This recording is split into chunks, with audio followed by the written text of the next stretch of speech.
はい、今回はプロジェクタースクリーンの違いについて話をしたいと思います。自宅にホームシアター環境を作ってからというもの、家でも仕事場でも気軽にプロジェクターを起動するようになったんですが、いろいろな場所で投影するようになって気づいたのが、プロジェクターの映像は投影する場所によっても大きく変わるということ。まあ当たり前っちゃ当たり前の話なのですが、私はプロジェクターの性能ばかりを気にしていましたし、格安なスクリーンで十分満足もしていたのですよね。ただ、プロジェクターに高性能モデルがあるように、スクリーンにももっとお値段が高いスクリーンがあるわけで、格安なスクリーンと高額なスクリーンでは何が違うのか、ALR スクリーンって何なのかって気になり始めたら試したくもなってしまったので、ここ数ヶ月ほど試行錯誤してきた記録をここにまとめておきたいと思う。ちなみに今回試したスクリーンはそれぞれ設置方法も異なります。吊り下げタイプに自立式タイプ、そして固定フレームの壁掛けタイプ。スクリーンの性能の違いだけでなく、設置方法により実際の使い勝手も異なると感じましたので、賃貸住宅におけるスクリーンの設置方法として誰かしらの参考になれば幸いです。概要欄には目次も作っておりますので、ごちゃごちゃうるせえなってところはすっ飛ばして、お好きなところから見ていっていただけると幸いです。それでは行ってみましょい。はい。それではまず、格安スクリーンと高級スクリーンでは何が違うのかという話からしたいと思います。私が以前の動画で紹介していたのは、e サプライの手動スクリーンとノーブランド品の激安電動スクリーン。どちらも2万円くらいで購入できる製品で、いずれも 4K 解像度対応って記載してある、一般的にはマットスクリーンと呼ばれる代物ですね。マットスクリーンというのは表面に艶消し加工がされており、投射された光を均一に拡散反射できるスクリーン。この光を拡散する仕組みにより、様々な角度から見てもほぼ同じ明るさ、同じ色で映像を楽しむことができる。逆に光沢のあるスクリーンや壁ってプロジェクター投影には向いていないのですよね。鏡のように光を一点反射してしまうため、映像がムラになったり、真っ黒になっちゃったりするのです。まあ安くてもちゃんとスクリーンを使った方が映像は綺麗に見えるし、このスクリーンも安いとはいえ適当な布で自作するよりはよっぽど綺麗。私もこれで十分満足していましたからね。ただ使っているうちにちょっと気になる点が出てきたのも事実。格安スクリーンは生地が薄く、時間が経つにつれてちょっと波打ったり、中央に向かってカールしたり、微妙なシワや歪みもあることに気づきました。そもそもこの吊り下げスクリーンというもの自体が自重で伸ばしているだけなので波打ちやすい傾向があります。特にロールスクリーンの場合は巻き上げるという構造上、スクリーンの端によれやカールが出たり、生地が波打ってしまうことも避けられません。使用しない時に収納できるってのは便利なんですけれども、どうしても時間が経つと巻き癖や重力によりたわみが発生してしまうのです。実際にこれ横から見ると結構たわんでるんですよね。たわんでるせいで映像も歪んでいるのがよくわかる。スクリーンにシワやたるみが生じれば、そこだけピントがわずかにずれてもしまうわけで、均一に焦点も合わせられなくなる。せっかくの高精細プロジェクターの解像感も損なってしまうというのは言うまでもないでしょう。では、吊り下げ巻き上げタイプではなく、下から上に上がるタイプ。床置き式の電動昇降スクリーンなら、このシワやたわみも解消できるのではないか。というわけで、私が試したのが、AWOL Vision のマットスクリーン。ちょっと高級なポップアップタイプの自立式スクリーンですね。これどうやって突っ張っているのか上昇しているのかって疑問だったんですが、アームで上昇させつつ、ワイヤーで突っ張る仕組みとなっており、しっかりとテンションがかけられる構造になっていました。後ろから見るとなかなかびっくりする仕組みです。この突っ張る構造により、シワやたるみが一切なくピンと張れるし、スクリーン生地も高級 PVC 素材で作られており、90度の垂直補正機能もあり、表面の平滑度も高い。反射率を表す数値、ゲインも約 1.3 と、標準的な白スクリーンのゲイン 1.0 に比べて反射率も高いって話。参考までにこちら左側が格安なマットスクリーン、右側が AWOL Vision のマットスクリーン。近くで見てみると結構違う。まあスクリーンにたわみがなければ焦点も合わせやすいし、反射率が高ければより明るく鮮やかな映像を提供してくれるはず。で、実際のところはどうなんでしょうって話ですね。明るいところでの比較映像はこんな感じ。暗いところでの映像比較はこんな感じ。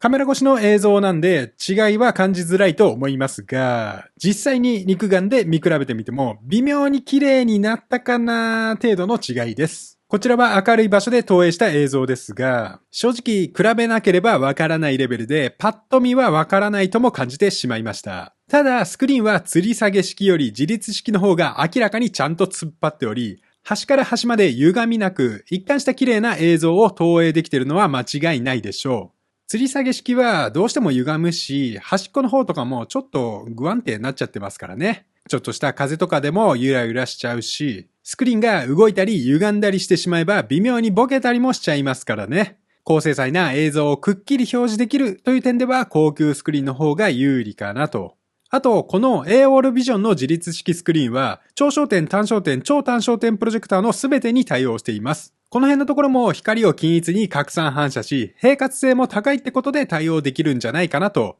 先ほどの格安スクリーンは通常のプロジェクター投影、いわゆるロングスロープロジェクターにしか対応していません。超単焦点といった UST プロジェクターには非対応なのです。単焦点プロジェクターって光を斜めから投影するため、スクリーン品質も如実に出てしまうのですよね。浅い角度で入る光は表面の微妙なデコボコも致命的ってこと。あと、自立式スクリーンの大きなメリットとしては、設置の手軽さもあると感じました。自立式なら壁に穴を開ける必要がなく、床に置くだけで OK。組み立てる必要もないので、電源を入れてすぐにスクリーンも広げられる。賃貸住宅でも気軽に導入もできるんじゃないかなと。まあ天井や壁面に固定する必要がないので動かすこともできるんですよね。リビングで使っていまいちなら寝室で使ってみたりと試行錯誤したり必要に応じて柔軟な使い方もできるのも魅力だと感じました。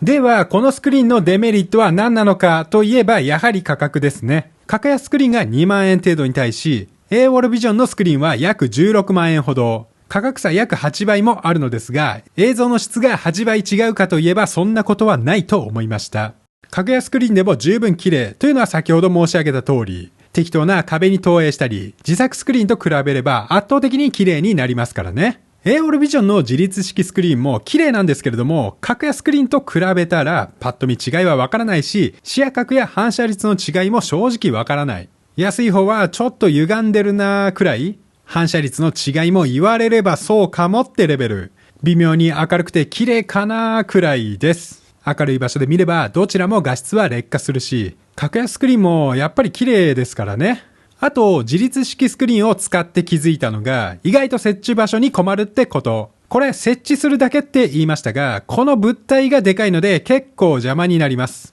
ポップアップスクリーンは長さが2メートル以上あり、重量も約 30kg と重く、一人では運べません。そして床の上に置く都合、どうしても場所を取ってしまうのです。吊り下げ式のロールスクリーンなら使わない時に天井付近に収納できるので、普段はその下のスペースも有効活用できる。格安スクリーンは 7,8kg とそんなに重くもないので、実は賃貸でも簡単に設置できるってのは以前の動画でも話をした通りです。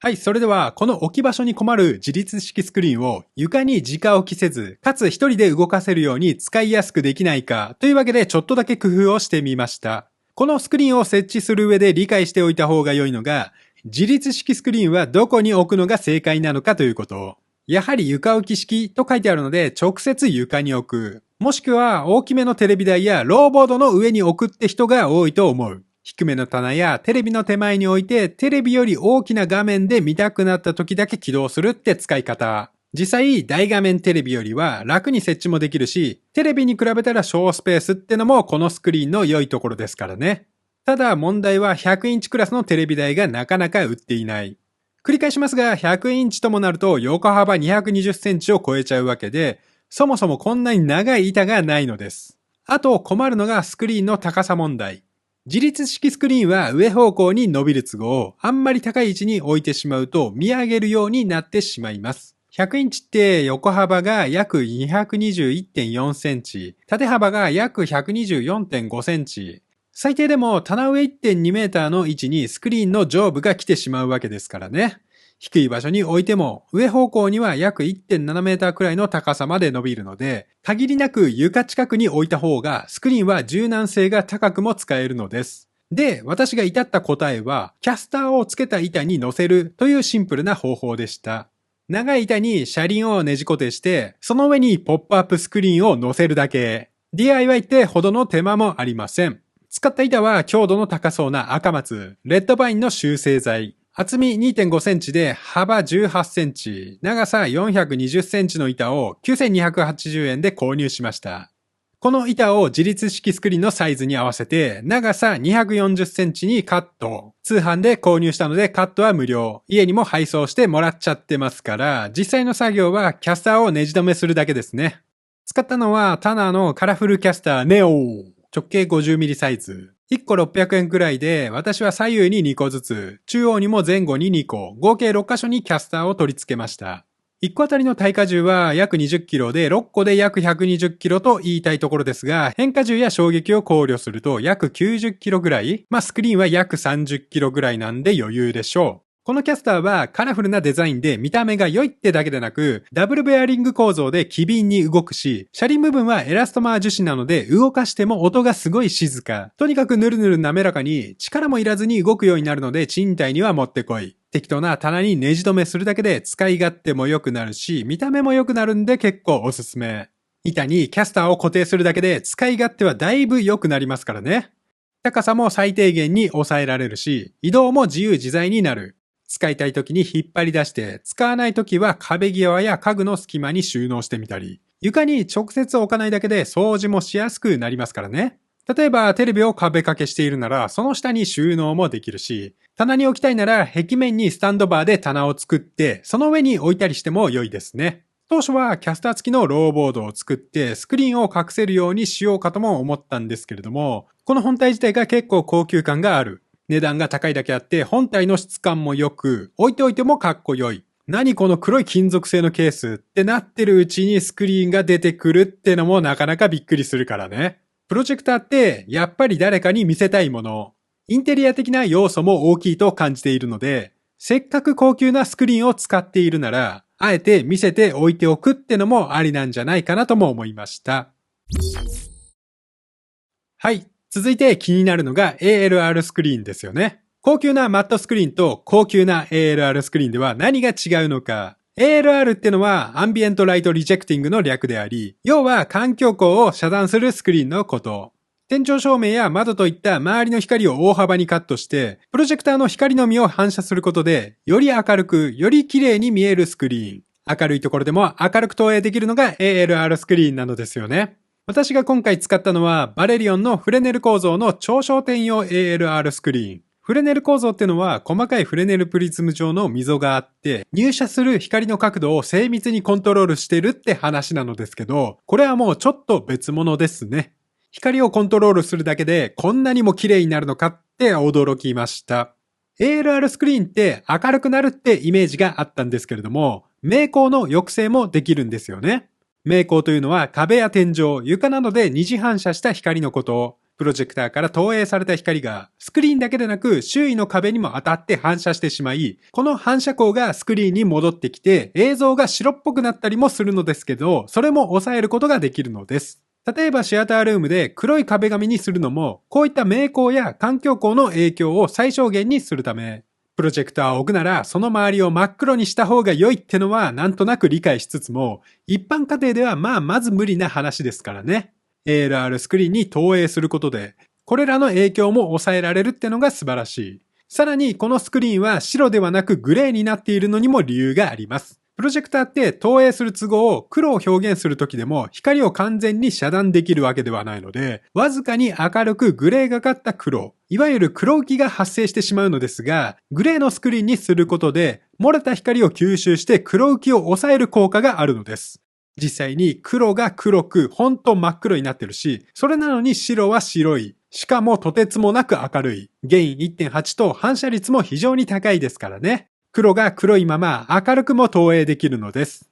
この ALR スクリーンがあれば、明るいプロジェクターじゃなくても明るくもなってしまうってこと。例えばこちらの映像は 2000ISO ルーメンのストリームマスタープラス2。上位モデルのプロ2に比べれば明るさは劣るのですけれども、プラス2でも十分明るく綺麗に見えるし、明るい場所でもテレビと錯覚するほど綺麗に投影できるようになっちゃいましたからね。実際 ALR スクリーンとマットスクリーンを比べるとその違いは明らか。部屋の照明や外光がスクリーンに当たると白く霞んだようになってしまいますが、ALR スクリーンは明るくなってもくっきり見えてる。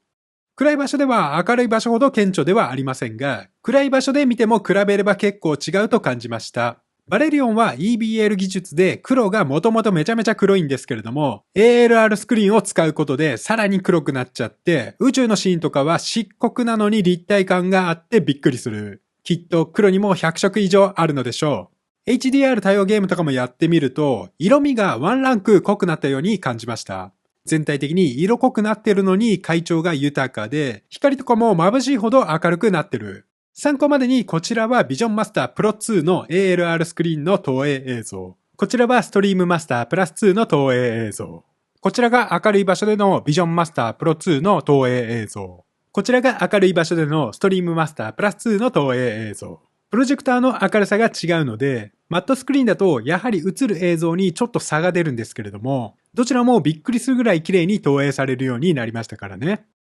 カメラ越しの映像なんで、正確にこの映像の美しさを伝えられないのが残念ですが、ALR で映像が別物になるってのは間違いないと思いました。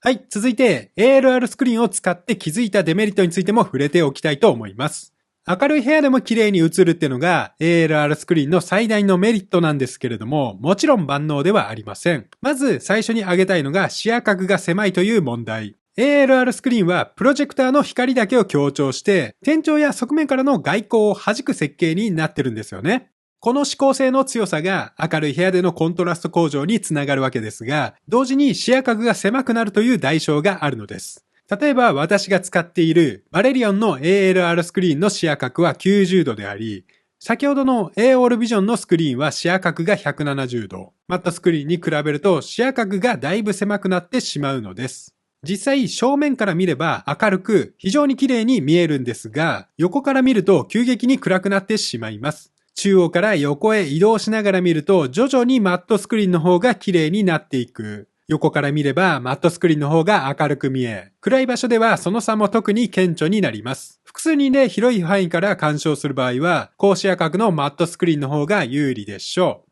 あと ALR スクリーンは使うプロジェクターによって選ぶ ALR スクリーンが変わることにも注意してください。今回使っているバレリオンのスクリーンはバレリオンのプロジェクターに最適化されており、ロングスローの超焦点プロジェクターにのみ対応しています。投影方法も点釣り固定、もしくは正面方向から投影する必要があり、単焦点や超単焦点プロジェクターにも非対応。あともう一つ、ALR スクリーンには欠かせない問題としてスペックルがあります。特にレーザープロジェクターで ALR スクリーンを使う場合、スペックルの発生が避けられません。スペックルってのは細かなざらつきやキラキラした映像ノイズのこと。バレリオンの ALR スクリーンはスペックルデザインを採用しており、特殊な技術によりスペックルも大幅に軽減しています。ただ完全にスペックルが見えないというより、他の ALR スクリーンに比べてだいぶ気にならないというレベル。全くスペックルが発生しないかといえばそんなことはないと思っています。この辺のところは気にならない人は気にならないし、言われるほどに気になるのがスペックルだとも思っているので、よく抑えてはいるけど完全には消えないくらいに思っておいた方が無難かと思います。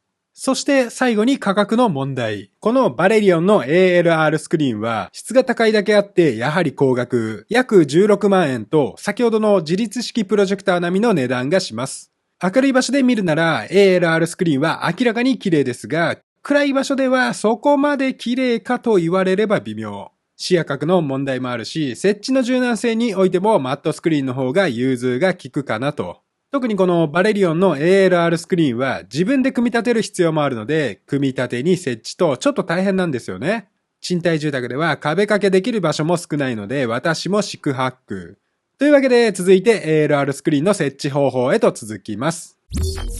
はい。それではこの ALR スクリーンを賃貸住宅の我が家にどのように設置したのかという話をしたいと思います。まず組み立てなのですが、これが思ってたよりも難しくて結構大変でした。2時間くらいで組み立てできるというような話を見かけたのですが、実際には半日ほどかかりました。私はこういうのはあんまり苦手じゃない方だとも思ってますので、ちょっと覚悟して取り組んだ方がよろしいでしょう。スクリーンにはマニュアルも付属していますが、これだけだと正直全然わかりません。組み立てる前に公式の組み立て動画を見た方が良いですね。というか見ないと多分わからないと思います。概要欄にはリンクも貼っておきますので、5回くらい繰り返し見て、なんならすぐ見れるようにして作業に入りましょう。この動画見てみると結構簡単そうにやってるんですけど、実際やってみると説明が足りてないなとも感じましたので、私がつまずいたポイントも含め軽く流れをまとめておきます。まず、付属品がめちゃくちゃ多いので、これをちゃんと並べた方が良いです。ネジやパーツが細かく分かれているので、最初にしっかり全部並べて、なんならどれがどこにくっついてどのように組み立てるのかってとこまで最初にしっかりと全体像を理解してから作業に入った方が早いです。ネジとかも使うパーツは最初にまとめておいて、なんなら一緒に使うパーツと組み合わせておく。ネジとかもだいぶ余分に入っててちょっと混乱しましたからね。100インチのスクリーンもでかいので、組み立てる場所も広めに用意しておかないとまずいです。パーツを広げるだけでも相当なスペースが必要であり、これを並べられるくらいの場所がないと、このでかいフレームを組み立てるのは難しいでしょう。あと、一人では絶対に不可能な作業なので、誰かに手伝ってもらえるようにスケジュールもしっかり確保しておきましょう。組み立てはフレームを組んで、スクリーン生地を貼り込んでっていう流れなんですが、まずつまずいたのが、生地にファイバーグラスの棒を差し込むところ。結構これ力を入れないと入らないし、どこまで入れれば良いのかもわからない。差し込みが甘くても、後で折りたたんだ時に隣の棒と干渉するし、中央部分は差し込みすぎると抜けなくもなっちゃいますからね。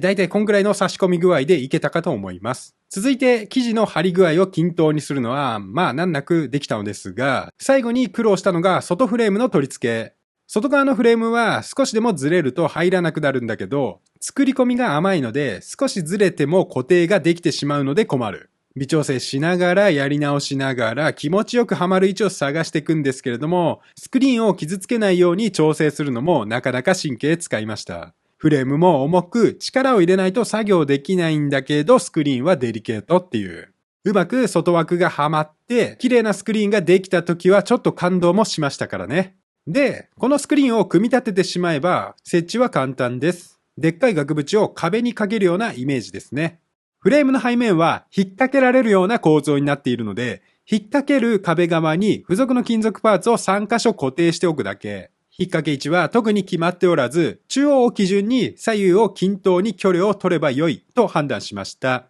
テレビに比べたらスクリーンはそこまで重くもないので、左右にそこそこ距離を取って水平に固定できるかどうかが勝負でしょう。普通の家なら壁の中の柱を探して、そこに金具をねじ止めするのですが、我が家はへっぽこ賃貸住宅なので柱を増設して設置しました。100インチを壁掛けできる平らな壁もなかったので、賃貸 DIY でおなじみ、ラブリコとディアオールを使いました。3本の柱を立てて、その柱にスクリーン用の金具を取り付けるという方法です。棚を作るわけでもないので、耐荷重は通常のラブリコでも余裕なんですが、後ろ側にずれても嫌だったので、ラブリコ強力タイプも併用しました。真ん中がディアウォール。左右で使っているのがラブリコ強力タイプですね。ラブリコでもディアウォールでもどっちでもいいんですが、ラブリコの方が設置がしやすいというのは以前の動画で解説した通りです。で、かかった費用をまとめると、2倍材が1本約1000円なので3本で3000円。ディアウォールが1個1000円。ラブリコ強力タイプが1個2000円。合計で8000円ほどになるのかなと。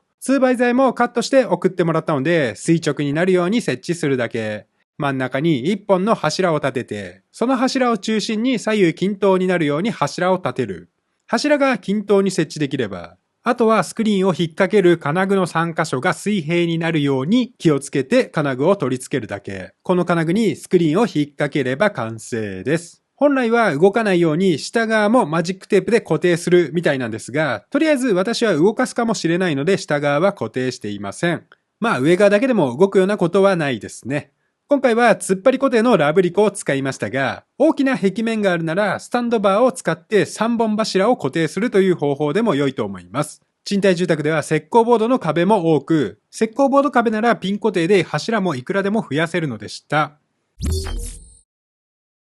はい、最後に ALR スクリーンを使って気づいたことについて。私はリビングにテレビも置いており、テレビとも併用してきたので、大画面テレビとの違いについても軽く触れておきたいと思います。プロジェクターや ALR スクリーンって高額なので、正直85インチくらいまではテレビを買った方が安いんですよね。プロジェクターが明るい場所で使えるようになるとはいえ、テレビのように使うのであればテレビで良いのではないか。少なくとも私はそう思ってたんですけれども、実際に使ってみてテレビに比べてメリットも多くあるなと感じました。まず、プロジェクターはテレビに比べて圧倒的に設置が楽で、設置の柔軟性も高いです。スクリーンは非常に軽くて小スペースであり、今回の ALR スクリーンに至ってはとても薄い。縁も薄く電源も不要なので、見た目も非常にスッキリ。テレビと違って圧迫感もないし、配線もないので、とにかく見た目が良いです。横から見ると本当不思議なんですよね。我が家はちょうど良い壁がなかったために泣く泣くこんな感じになっちゃってますが、壁面に固定できるなら超スッキリ設置もできますからね。正面から見るとテレビと錯覚するんだけれども、横から見るとやっぱりプロジェクターってことでびっくりする。テレビって物理的な制約も多くあると感じており、100インチテレビともなると家に入れるまでも大変。100インチは重量も60キロオーバーですからね。普通に家に置くのも大変で、壁掛け設置は大変どころの騒ぎでもないのです。あと、プロジェクターって起動の手間があると思ってたんですけど、テレビのように常時スタンバイしてあることで、実際テレビのように気軽に使うようにもなりました。